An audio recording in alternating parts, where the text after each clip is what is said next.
मेरे अज़ीज़ दोस्तों, आप सबको NDQ TV4 पर खुशामदीद। मेरे अज़ीज़ दोस्तों, आज हमारा प्रोग्राम सियासी निज़ाम-ए-अदल के ऊपर होगा। अगर आपने हमारे यूट्यूब चैनल को सब्सक्राइब नहीं किया, आपसे रिक्वेस्ट करते हैं यूट्यूब चैनल को सब्सक्राइब करें।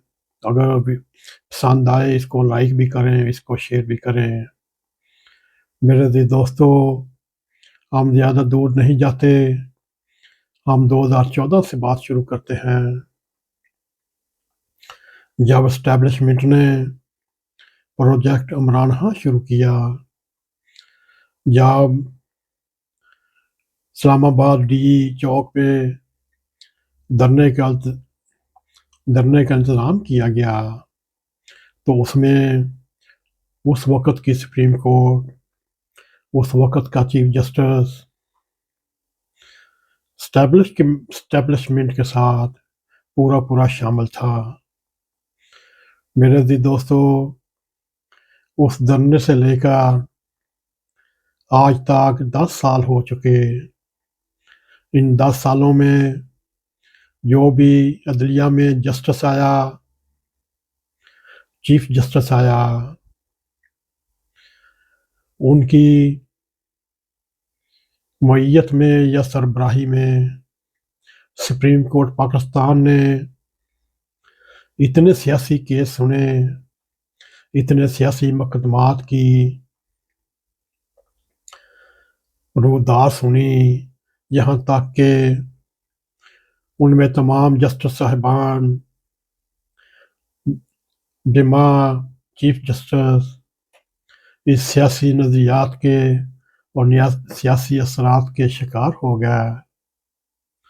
मेरे अज़ीज़ दोस्तों, बात यूँ है, मैं किसी जस्टिस साहब या चीफ जस्टिस के ऊपर इल्ज़ाम लगाने की नहीं कोशिश करूँगा, मगर क्या करें, मजबूरी है। जिस तरह सियासतदानों की सियासी राय का हर एक को पता है, चाहे उसमें मुस्लिम लीग नवाज ग्रुप का हो, सारे पाकिस्तान को पता है उसके सियासी नज़रियात क्या हैं, उसके सियासी मकासद क्या हैं और वो क्या मकसद हासिल करना चाहते हैं।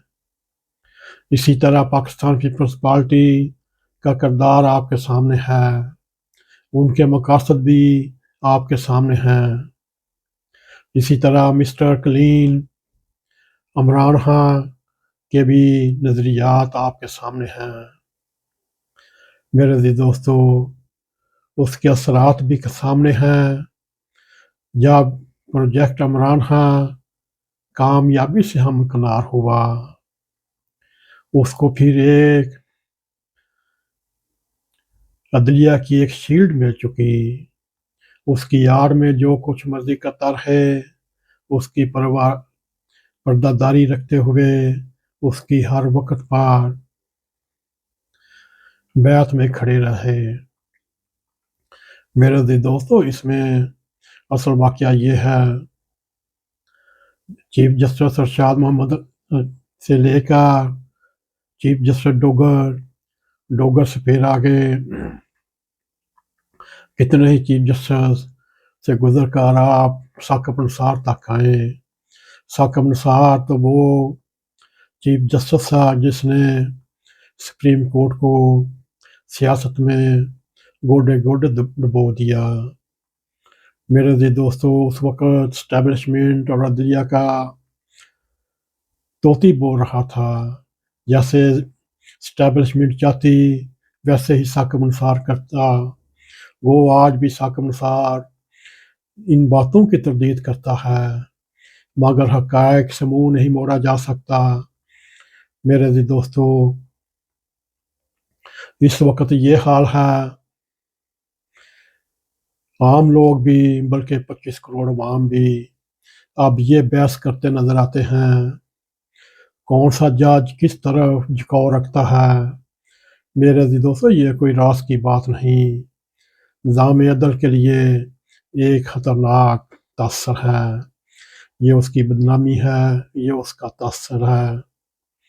اس تاثر سے نظام عدل کو ناقابل تلافی نقصان پہنچا، بلکہ پہنچایا گیا۔ میرے عزیز دوستو، جب کوئی کیس حاکم نثار کے سامنے لگتا تو لوگوں کو یہ پتہ چل جاتا یہ فیصلہ کس سیاسی شخصیت کے حق میں آئے گا، یہ کس سیاسی شخصیت کو صادق اور امین قرار دے گا۔ میرے عزیز دوستو، اگر کوئی کیس چیف جسٹس بندیال کے سامنے آئے گا تو یہ بھی پتہ چل جائے گا یہ کس کی حمایت میں، کس سیاستدان کی پردہ داری کرتے ہوئے اس کی حمایت میں کھڑا ہو جائے گا۔ میرے عزیز دوستو، اگر جسٹس منیب کے پاس کوئی کیس آئے، یہ بھی فوراً پتہ چل جاتا ہے یہ کس کی طرف جھکاؤ رکھتا ہے۔ اسی طرح عائشہ ملک ہو، جسٹس اطہر من اللہ ہو، ان جیسے اور جو جسٹس صاحبان ہیں ان کے پاس بھی ریٹ اور پٹیشن آئے، یہ بھی پتہ چل جاتا ہے یہ کن کی طرف جھکاؤ رکھتے ہیں۔ اگر قاضی فائد عیسیٰ، قاضی معین الدین، قاضی نعیم افغان، عقیل باسی، جمال مندخیر، ان کے پاس بھی اگر کیس آئیں تو یہ بھی پتہ چل جاتا ہے ان کا جھکاؤ کس کی طرف ہے۔ میرے عزیز دوستو، بات صرف یہ ہے جسٹس صاحبان میں اختلافات ہوتے ہیں، اختلافات اگر صرف سپریم کورٹ کی حدود تک رہیں تو کوئی بات نہیں، لیکن ججز کے درمیان اگر کھینچا تانی کھنچاؤ ہو تو یہ اچھی صورتحال نہیں۔ میرے عزیز دوستو، سیاستدان آپس میں لڑتے مرتے ہیں، دستے گریباں ہوتے ہیں، اس کا تو کچھ سمجھ میں آتا ہے، لیکن جج صاحبان کے بارے میں یہ اچھی بات نہیں، ایک دوسرے کے ساتھ اختلافات رکھتے ہوئے بھی وہ اپنے اختلافات منظر عام پر لے آئیں۔ کیا ان کے پاس یہ نہیں ہو سکتا اپنے اختلافات سپریم کورٹ کے اندر ہی اور چیمبر کے اندر ہی حل کیے جائیں؟ میرے عزیز دوستو، ان چیف جسٹس میں جسٹس صاحبان کے درمیان اگر کوئی آئین و قانون کی تشریح پر اختلاف ہے، کیا یہ ممکن نہیں ہو سکتا وہ سپریم کورٹ کے چیمبرز میں بیٹھ کر یہ مسائل حل کیے جائیں؟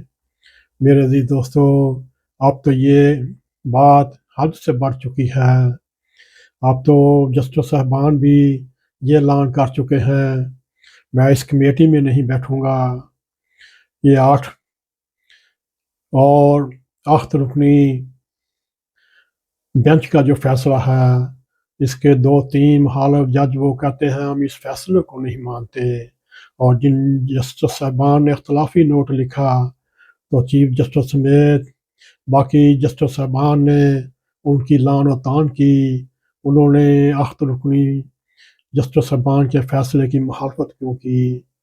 میرے عزیز دوستو، مخصوص نشستوں کے کیس میں ریمارکس جو آپ کے سامنے ہیں وہ آپ کے سامنے ہیں۔ میرے عزیز دوستو، اگر یہ 17 چیف جسٹس صاحبان 25 کروڑ عوام میں چنے گئے ہیں، ذرا سوچئے 25 کروڑ عوام میں یہ 17 جسٹس صاحبان ذہین و فطین ہیں، اپنی قانون کے ماہر ہیں، چاہے وہ سول کے ہوں چاہے وہ فوجداری کے ہوں۔